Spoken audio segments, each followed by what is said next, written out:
லேட்டாக தான் பார்த்துருப்பீங்கன்னு நினைக்கிறேன். அதனால் அப்படியே கிளம்பிட்டேன்.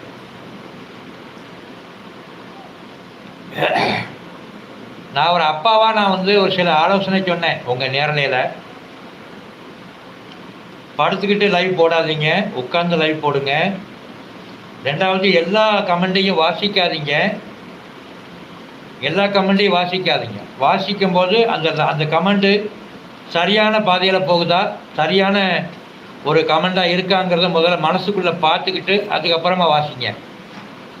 ஏன்னா அவங்க போடக்கூடிய கமெண்ட்டை நீங்கள் அப்படியே வாசிக்கும்போது அது ஒரு தப்பான ஒரு இம்பேக்ட் ஏற்படுத்தும்பா. நான் மகளாக நினச்சி நான் சொல்கிறேன், புரியுதா? நான் சொல்ல புரியும்னு நினைக்கிறேன். அதனால சொல்கிறேன், உங்கள் நன்மைக்காக உங்களுடைய நேரலையுடைய தாக்கம் குறையக்கூடாதுங்கிறதுக்காக நான் சொல்கிறேன்.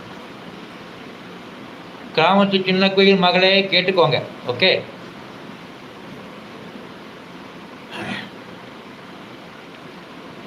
ஏன்னா ஒரு மகளாக வந்து பார்க்கும்போது நான் ஒரு அப்பாவாக சிந்திக்க வேண்டிய ஒரு கட்டாயம் இருக்குது இல்லையா? அப்போ உங்களுக்கு யாரோ தப்பான கமெண்ட் போடும்போது கடுப்பாகுது இல்லை, நமக்கு சங்கடமாகுது இல்லை?